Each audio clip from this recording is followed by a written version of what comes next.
Alors, petit sourire.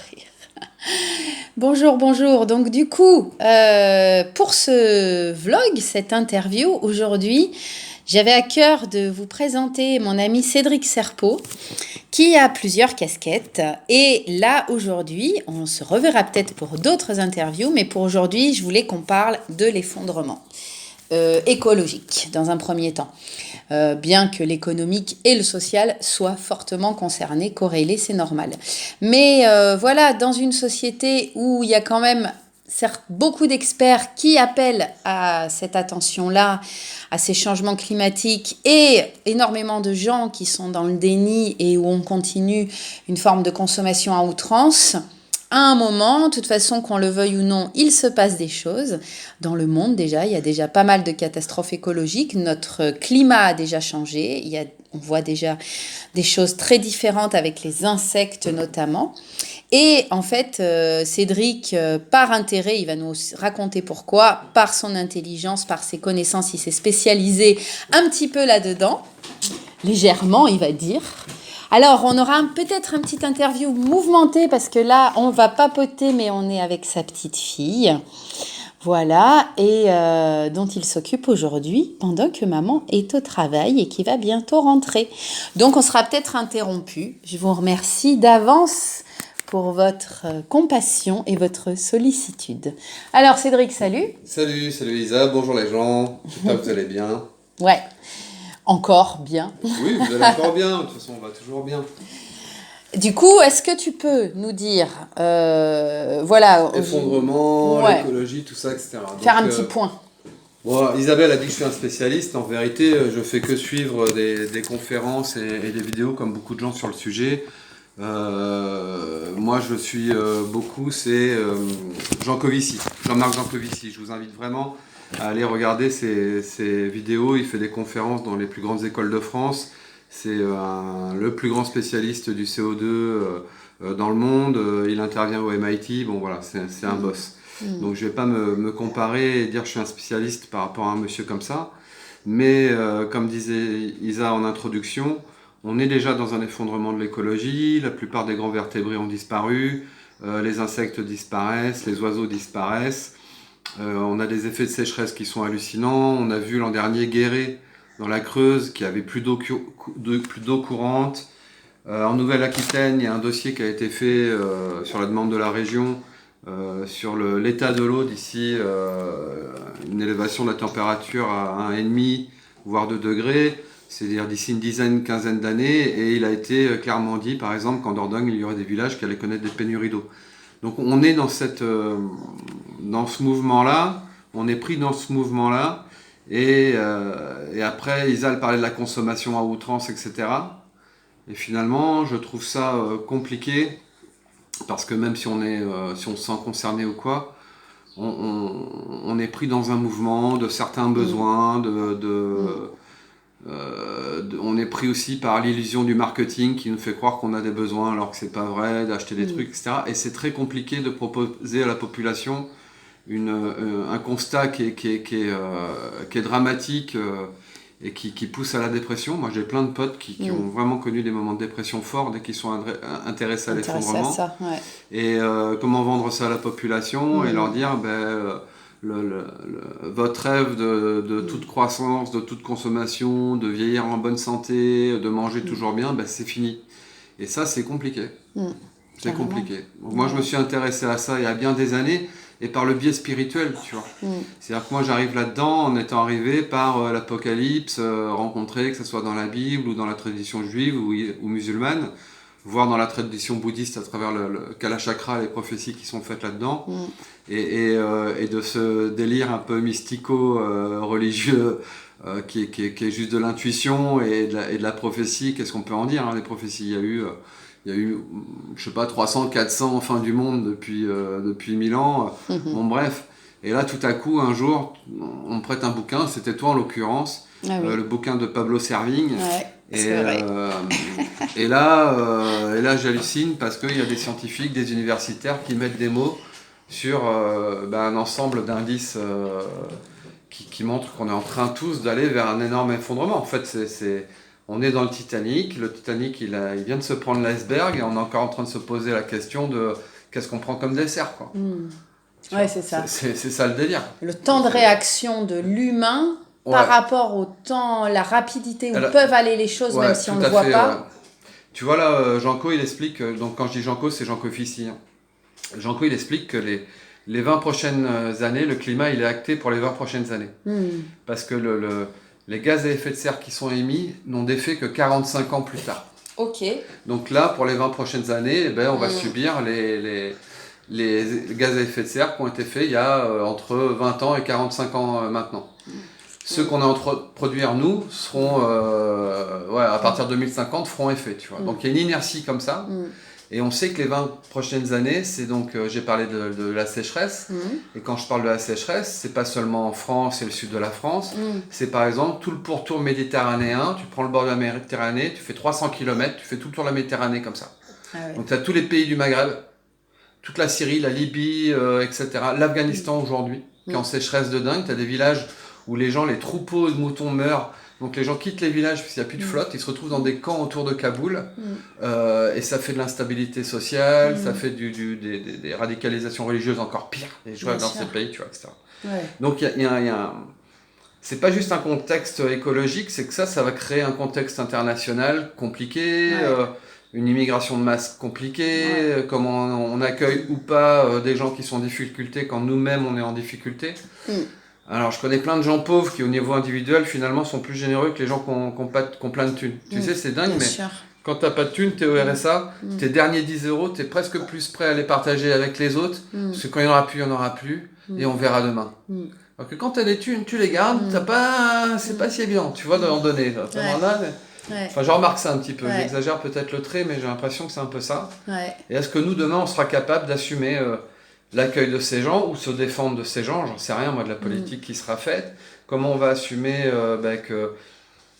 Tu vois, au niveau de l'agriculture, c'est un truc con, mais on parle d'écart à la moyenne. Alors je sais pas, par exemple la moyenne au mois de février, j'en sais rien ce que c'est en Dordogne, mais genre on va dire c'est 5 degrés. Un écart à la moyenne, ça veut dire qu'on peut se faire, même à la même date, au lieu d'être à 5, on peut se faire un plus 20 ou un moins 15.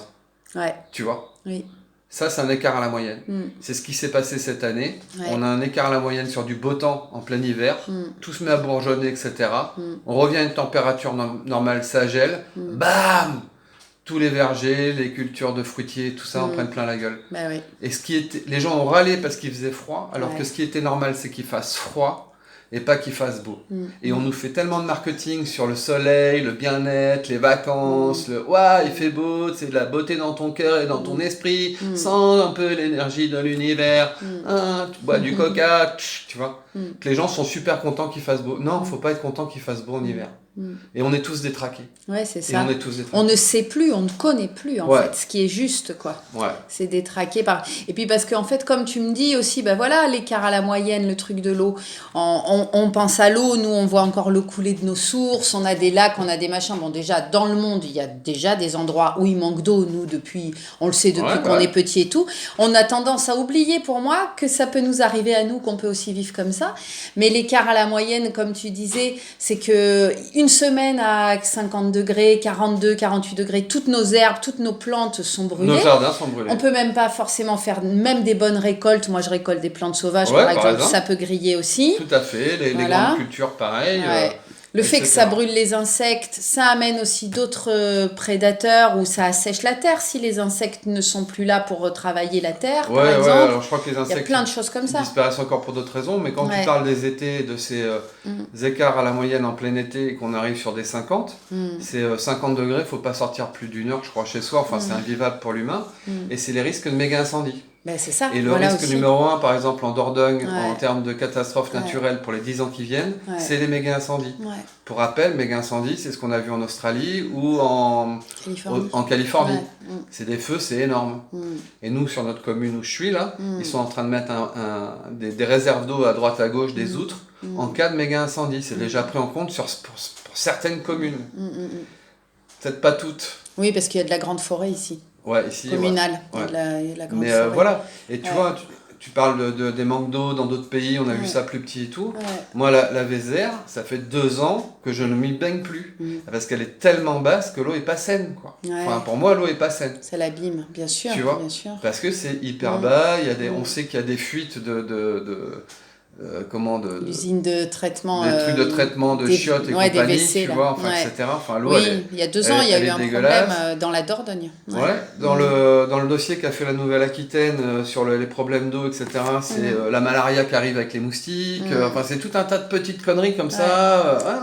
On pense pas à toutes les conséquences. Non, mais il y a plein de conséquences. Ouais. Et comme nous, on a l'eau qui coule du robinet, on se dit, tiens, nous, ça va couler, quoi. Tout à fait. On n'a pas tendance à se dire, Et du coup, alors attends, parce que j'allais dire... Ouais, ce dossier-là dont tu parles de la Nouvelle-Aquitaine, normalement, en fait, on peut tous le demander.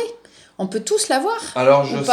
Oui, je Comment pense qu'il n'y a pas de problème à le demander. Je ne sais pas si c'est à l'agence de l'eau de la région ou quelque chose comme ça. À nos mairies. Mais ce que je te propose, c'est de te donner le lien, que tu le mettes sous la vidéo. Ouais. Comme ça, tout le monde pourra l'avoir. Ouais, carrément. C'est un petit peu technique. Ça commence par un résumé, après ça développe. Ce résumé, et à la fin il y a des prérogatives pour les mairies. Moi je propose même aux gens qui écoutent cette vidéo, c'est d'aller l'imprimer et de le donner à leur maire ou à un conseiller qui est en charge de l'écologie ou de l'aménagement territorial. Il faut faire ça. Parce que c'est ça que moi je trouve aussi fort là-dedans. Je suis persuadée, et il y a des gens qui pourront m'opposer d'autres arguments, c'est qu'on ne survit pas tout seul et que quelque part les problématiques de l'eau, on devrait les prendre en charge dès maintenant au niveau des communes pour prendre en charge ça pour tous les gens. Parce que si on va pas faire nous chacun pour notre gueule notre petite réserve d'eau, ça va pas marcher comme ça. Non, alors dans ce dossier par exemple, ils font des recommandations aux communes et aux élus. Ils recommandent déjà de choisir dans l'équipe municipale peut-être qu'il y ait un élu qui soit référent, tu vois. Et ils leur font des pistes de faire de la réserve d'eau à fond parce que c'est pas qu'il y a moins d'eau dans l'année, c'est que l'eau va plus se répartir de la même façon. Donc on va aller vers de plus en plus d'événements Sevenol, on appelle ça, c'est des événements pluvieux intenses. Voire tempêtes de plus en plus fortes, de plus en plus violents l'hiver, pour des périodes de plusieurs mois très très très secs, sans pluie, l'été. Donc l'eau elle se répartit différemment, de façon plus dangereuse, c'est les inondations qu'on a vues dans le sud de la France l'an dernier, un village ravagé, tout le bordel. Donc il faut récupérer cette flotte. Et par exemple ils vont dire, tu vois les retenues d'eau pour les paysans, ou les étangs un peu de retenue d'eau, ils vont dire au lieu de faire des grandes surfaces d'1 mètre de fond, faut faire une petite surface mais très profonde pour que la petite surface, il y ait moins d'évaporation d'eau. Et tu vois, éviter les grandes surfaces d'évaporation d'eau. Carrément. Inviter les gens à faire, dès qu'ils construisent une maison, leur dire il faut des réservoirs d'eau. D'y réfléchir dans leur installation, de pousser dans ce sens-là. Ils disent aussi aux communes d'expérimenter des solutions qui vont peut-être pas fonctionner, et de le faire quand même, et de tester. Ils vont pas avoir de solution miracle. Donc tu testes un truc, ça marche pas, ça se casse la gueule, tu testes autre chose. Tu vois, de regarder ce qui se passe ailleurs aussi. C'est tout un effort. Et avant ça, c'est aussi un effort de changement de point de vue de la part d'élus locaux, urbains ou ruraux, à mon avis, qui sont pas toujours au fait de la gravité des choses. Et qui ont besoin, enfin c'est des gens qui sortent, qui ont été élevés, et qui ont vécu, qui ont profité vraiment de la pleine croissance pendant les 30 glorieuses et après. Et tout à coup on leur dit, les gars, l'eau ça va devenir compliqué, il faut diviser par 6 notre consommation d'énergie fossile et donc notre PIB, le diviser par 6, c'est intenable. Au niveau sociétal, social, c'est intenable. Dans la société comme elle fonctionne aujourd'hui, de consommation, c'est intenable. Intenable. Et alors après, la grande question de est-ce que cette société peut changer dans le temps qu'on lui donne face aux changements climatiques qui vont vite et tout. Pour ma part, je pense que non. Pour ma part, je pense que non. Je pense qu'on va être obligé d'aller vers une société de plus en plus répressive et sécuritaire pour tenir une population qui va avoir de moins en moins accès à un confort qui lui semble normal et dû. Aujourd'hui, On me doit ce confort. Nous, en Occident, on est tous comme ça, on me doit ce confort. Comment ça, j'ai plus d'électricité à la maison et de l'eau quand je veux. C'est normal d'en avoir. Bah non. Peut-être qu'il va falloir qu'on se rationne. en eau, en électricité. Ça peut arriver dans 10 ans, dans 15 ans. Le boulot, il va y en avoir de moins en moins. Quand on voit que Sony aujourd'hui ne peut pas livrer de PlayStation 5 parce qu'ils sont en manque de composants, parce que c'est pas que l'effondrement écologique ou économique, social, mais c'est aussi l'effondrement des ressources minières. C'est de plus en plus dur de faire des composants électroniques. Il y a des boîtes de bagnoles là, qui ferment des usines parce qu'ils n'ont pas les composants. Ça va pas s'arranger. Le chômage, récession, la croissance. Écoutez Jean Covici, vraiment, lui, il met les choses au clair et il montre comment la courbe de la consommation d'énergie fossile, la courbe du PIB et la courbe des gaz à effet de serre sont les trois mêmes, elles vont ensemble. Donc si on veut baisser les énergies, les gaz à effet de serre, il faut baisser la consommation d'énergie fossile. Et donc ça baisse le PIB. Et si on baisse le PIB de façon drastique, c'est le monde financier, économique et social qui s'effondre, avec des conséquences qui seraient terribles, à mon avis. Qui seront terribles, parce que c'est en cours et ça va arriver. Donc c'est très très très compliqué.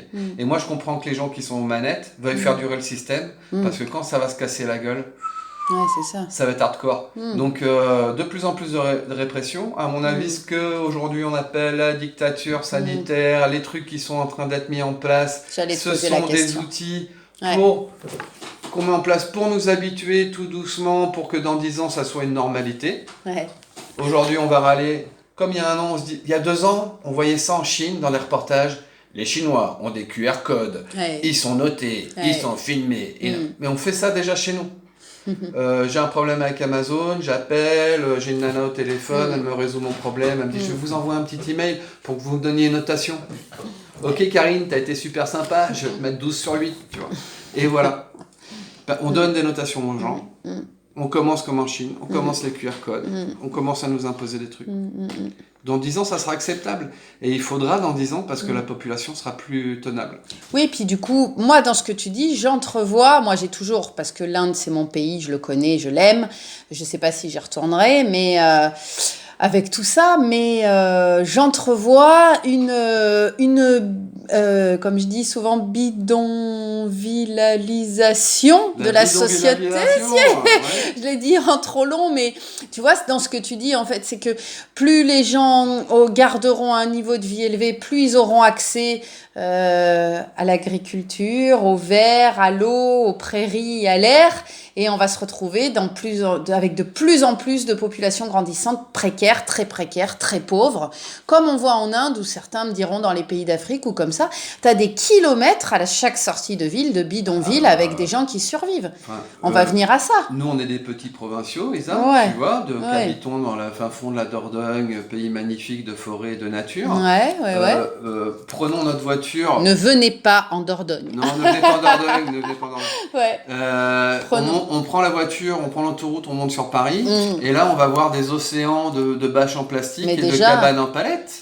Et il y a déjà cette espèce de gros bidonville autour de Paname. Je pense qu'il devait y en avoir dans d'autres villes, ou des gros squats, tu vois, avec des communautés qui arrivent de je sais pas où. Et, vers Lyon, Saint-Étienne aussi, j'avais fait. Et voilà, et ça, sûrement qu'il va y avoir de ça.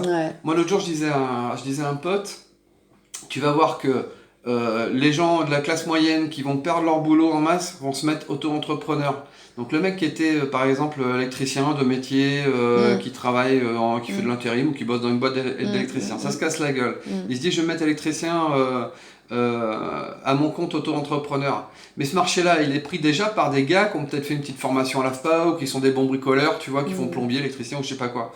Ces types-là vont disparaître parce que l'autre va arriver avec plus de compétences. Donc on fera plus travailler cet auto-entrepreneur-là parce qu'il sera plus du métier. Son service sera meilleur. Donc ceux qui faisaient ça là en ce moment, bim, ils vont plus le faire, donc ils vont se mettre à faire plus de black parce qu'ils vont être moins chers, donc ils vont faire au black et tout le monde va descendre d'un cran. Moi je dis, tu vas voir que bientôt il y a plein de gens qui le faisaient pas mais qui vont se mettre à faire un peu de ferraille. Ils vont garder la ferraille au fin fond d'un endroit chez eux, tu vois, ils vont garder leur carton pour aller les vendre 2 fois dans l'année, tu vois, pour faire 3 sous. Ce que faisaient pas les gens avant.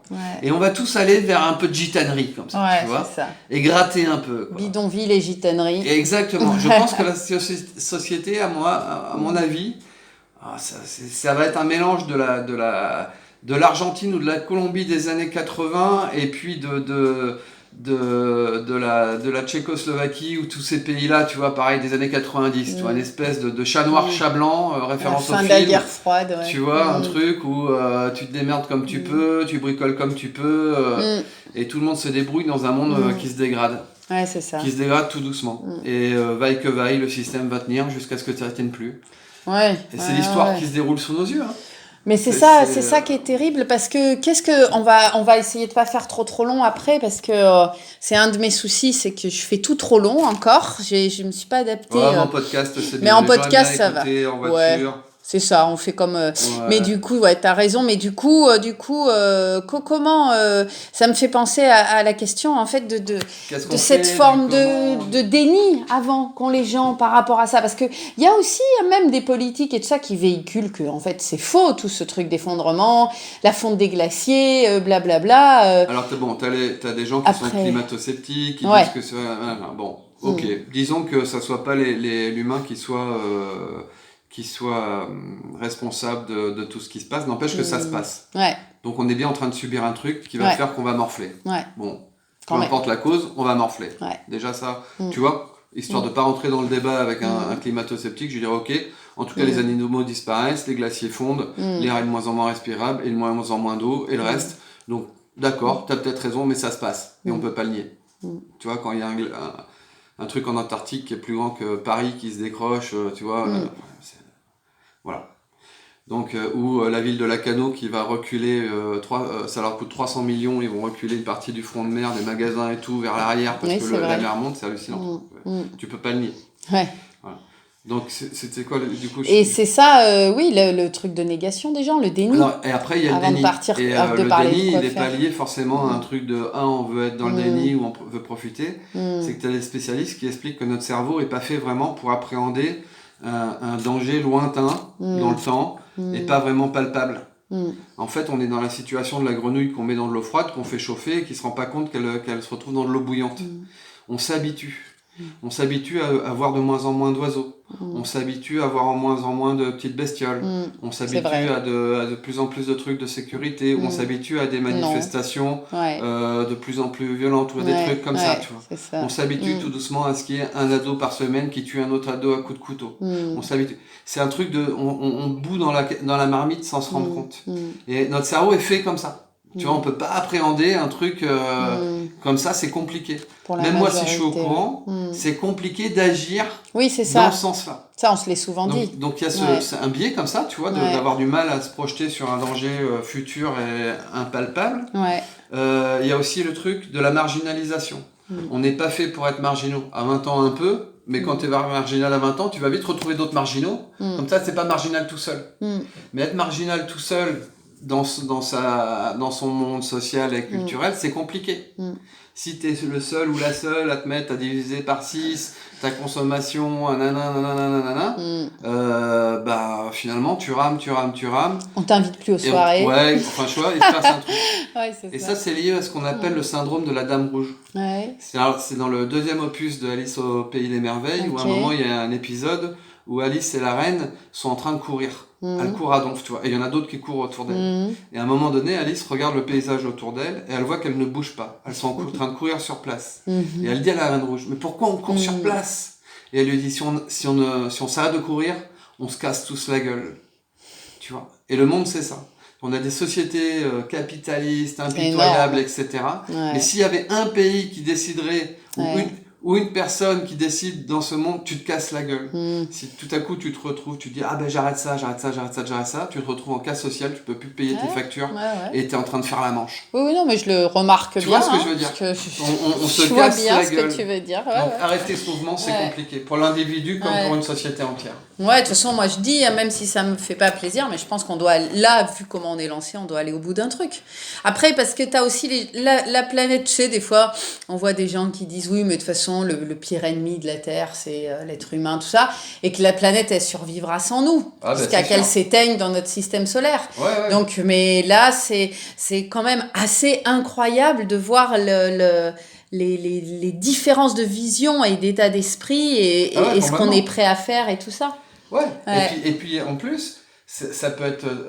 tu vois, Elon Musk. Ouais. Le mec, quand même, c'est l'homme le plus riche du monde, ou le deuxième plus riche du monde. Ouais.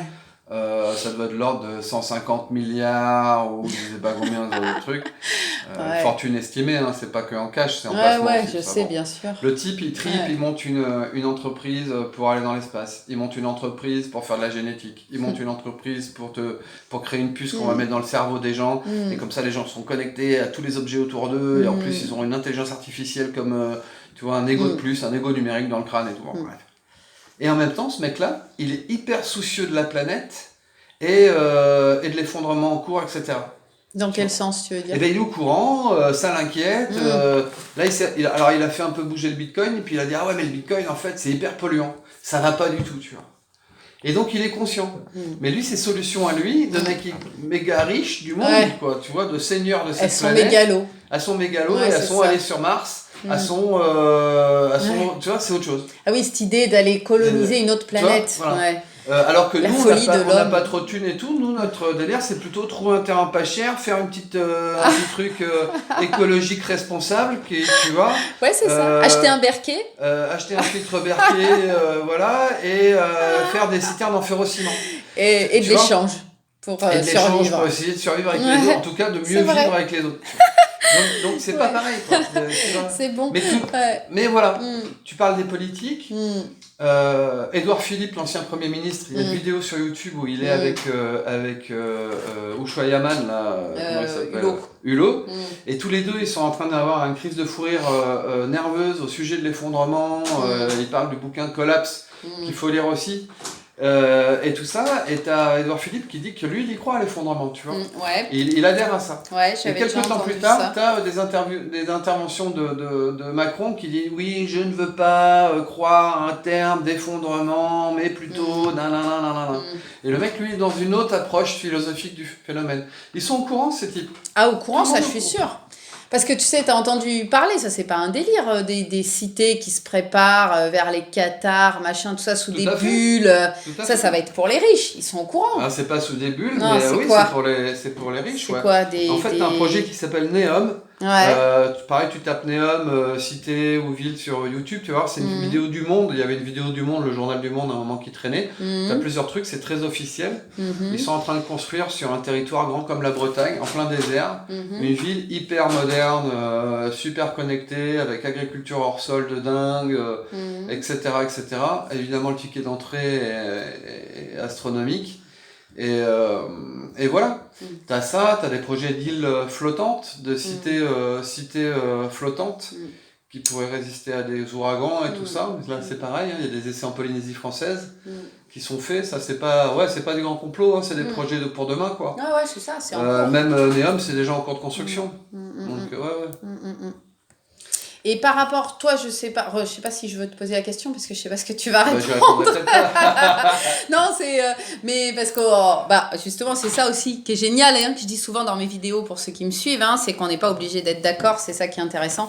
Avec Cédric, on se connaît bien, on se respecte suffisamment pour pas être d'accord, mais est-ce que tu penses que par rapport à cet effondrement écologique, enfin, en tout cas, à tout ce qui abîme notre planète, parce que moi, déjà, ça c'est mon truc à moi, j'hallucine encore qu'aujourd'hui dans nos communes on laisse encore de l'agriculture intensive avec les mecs qui déjà là ça a commencé, qui arrosent là leurs champs en plein après-midi alors que toute l'eau s'évapore. Je trouve ça complètement délirant, ça serait un des premiers gestes politiques dans les campagnes qu'il faudrait faire. Bon, c'est un délire total, mais qu'est-ce que tu penses au niveau écologique de la 5G? Parce que est-ce que tu as vu qu'on a 3 antennes ici?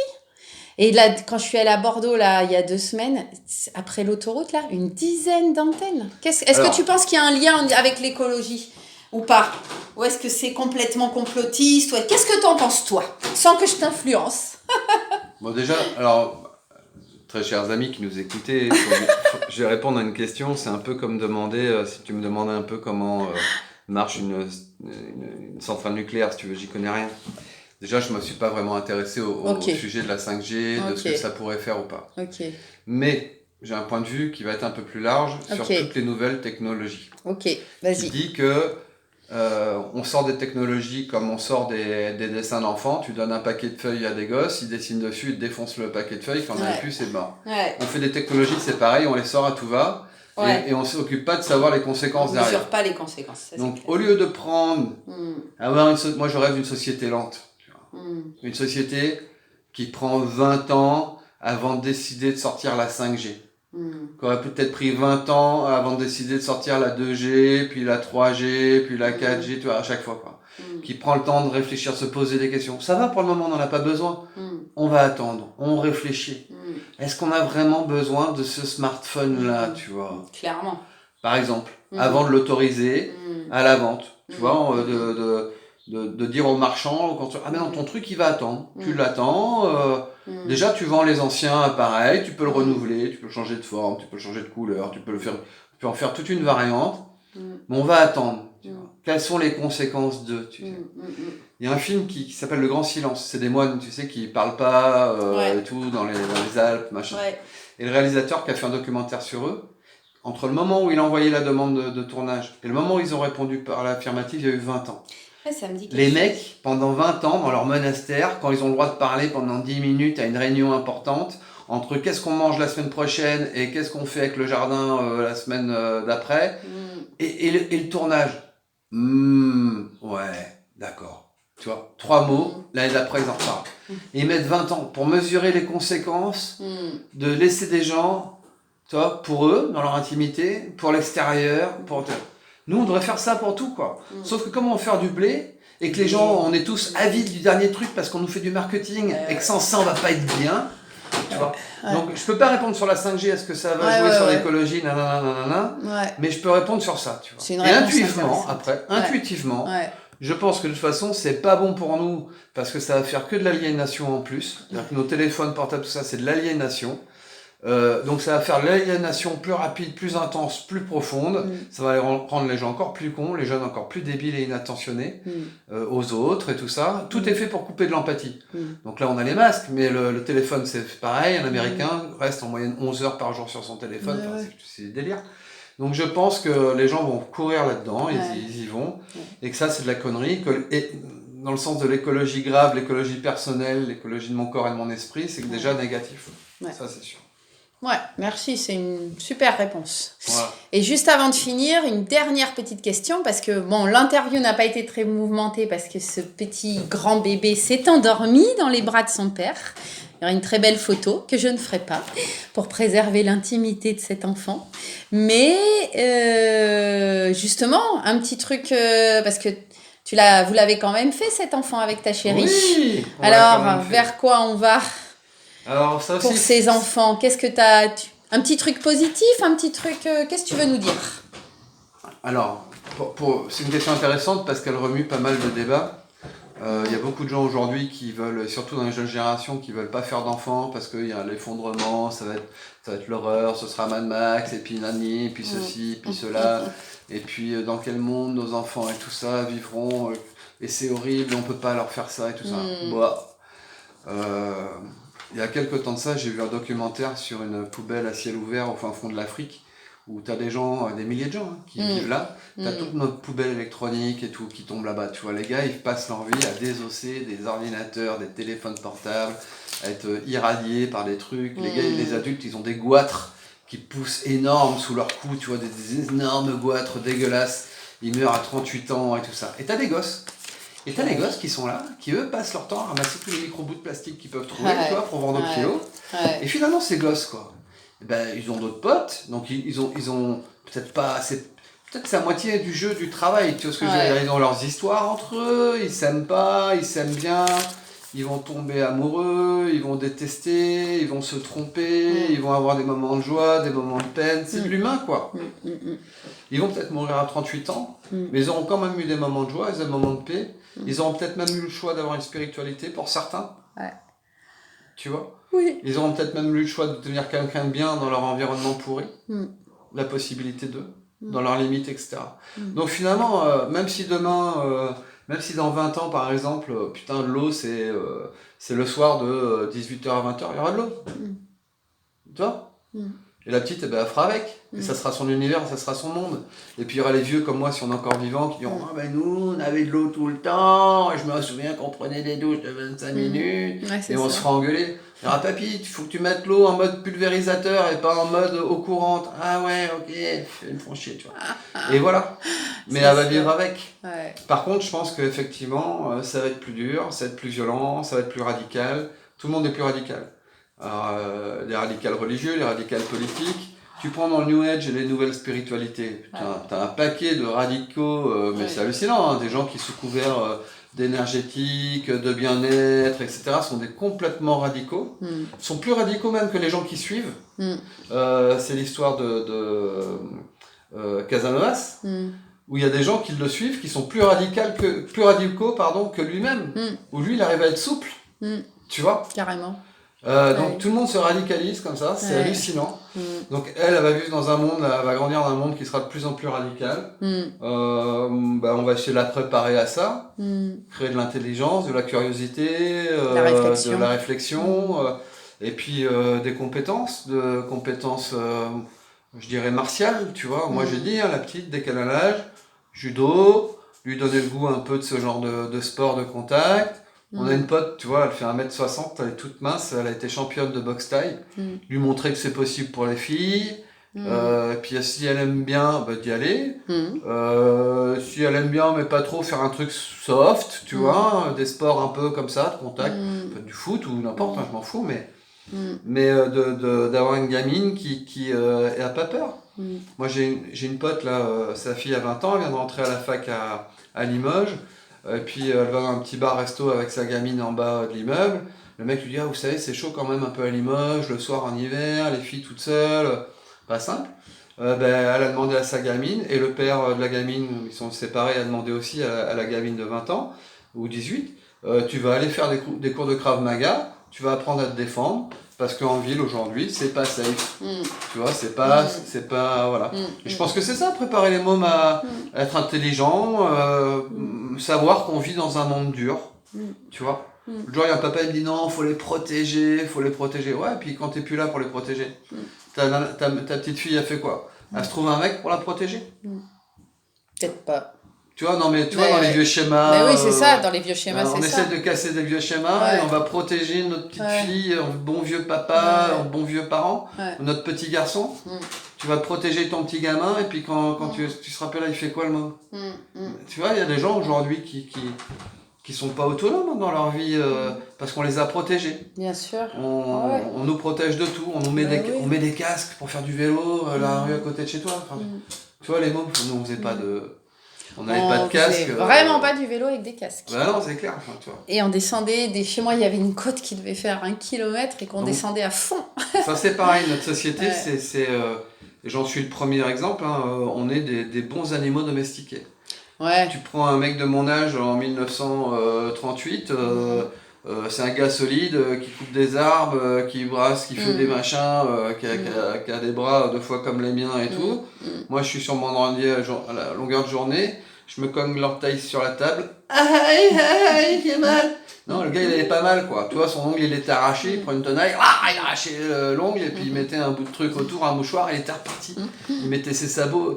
Bon, j'exagère un peu le trait. Non, mais t'exagères un peu, mais c'est intéressant, je trouve. On est un peu domestiqués. On est tous un petit peu... oui, et paradoxalement à ça, et on va finir sur ça. Il y a du bon là. Oui, il y a du bon, mais en même temps surprotégé. Oui, le casque, machin, pour le vélo et tout.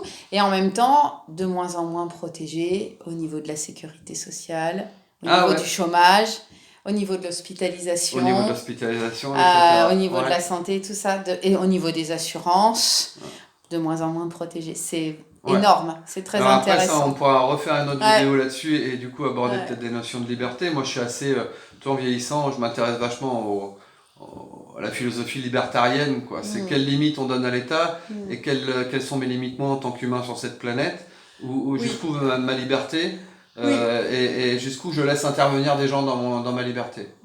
Tu vois. Donc l'État qui intervient en tout, jusqu'où et pourquoi il intervient en tout pour tout le monde. Tu vois, quand on voit aujourd'hui par exemple, putain, là je fais une digression.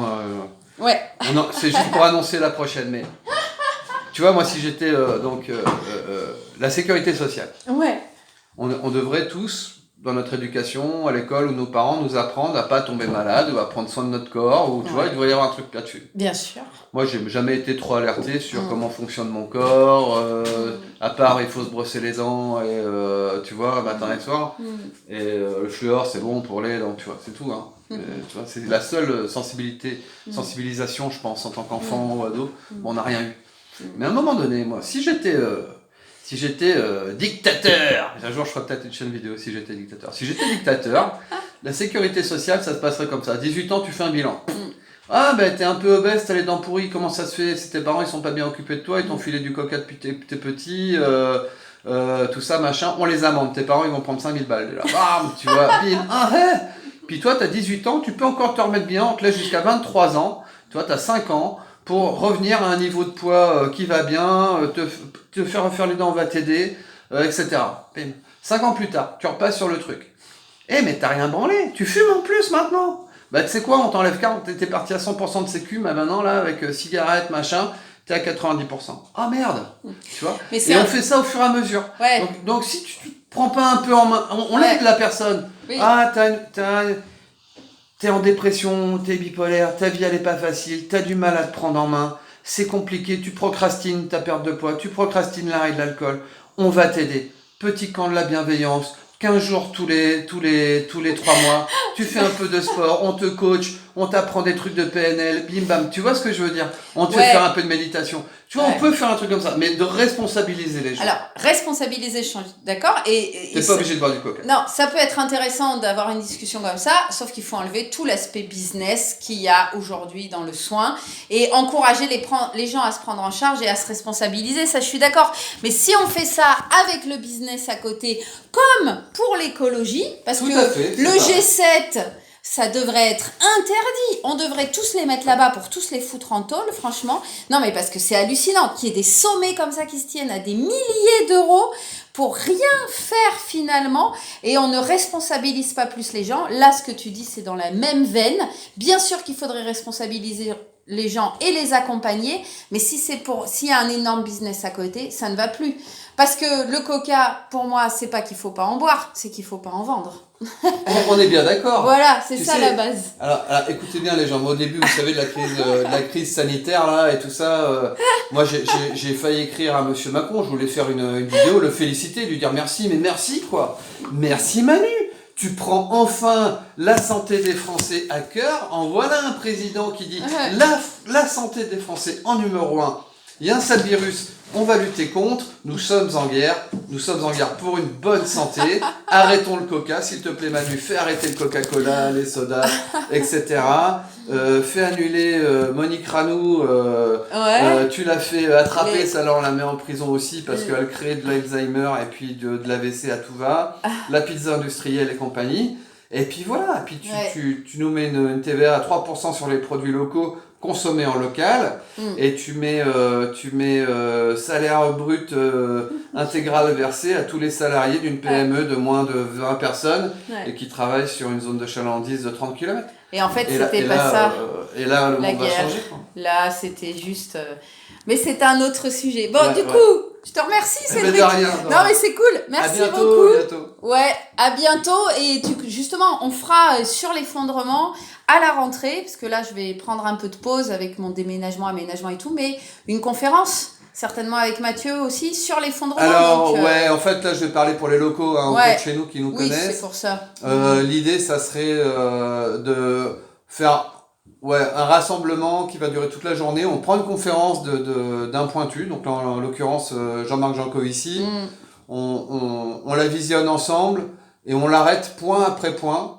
Et on discute de qu'est-ce qu'il a dit, qu'est-ce que chacun a compris et qu'est-ce que ça peut vouloir dire pour nous aujourd'hui et demain. Oui, et qu'est-ce qui se passe un constat commun et quel que soit le trip de chacun, se dire ok, on est tous d'accord, ça et ça quoi. Donc on part sur, on pourrait faire avec une vidéo de Pablo Servigne aussi, mais Servigne il fait plus de conférences, il est passé à autre chose, il est en mode préparation aujourd'hui et donc voilà, prendre une conférence de Janco, la commenter tous ensemble, se mettre d'accord et dans l'été peut-être avant, pareil pour les locaux, parce qu'on m'a encore demandé hier au marché, Mais oui. c'est faire une réunion avec des gens qui sont déjà un peu au fait et au courant de tous les travaux de Jean Covici et compagnie, donc qui sont vraiment collapsologues, etc., pour parler du Switch Project et de leurs propositions sur comment changer l'économie, la culture, etc., etc. Ah, super. Donc eux, ils ont fait des propositions, cette association, Ouais. propositions plutôt nationales, mais qu'on pourrait Ouais. peut-être essayer de s'approprier en local. Ouais. Ben, Voilà. du coup, contactez-moi si vous êtes intéressé, qu'on vous tienne au courant. Vous pouvez m'envoyer votre email, un petit message, un petit retour, et puis je vous ferai aussi passer les coordonnées de Cédric. Mais on va mettre ça en place, donc tenez-vous au courant. Parce que mon idée de mon travail, c'est de faire du lien, qu'on se mette tous en lien sur un même territoire, relocaliser tout ça et avancer tous ensemble. Voilà, donc si ça vous branche, welcome. Merci Cédric, à très bientôt. Ciao, ciao.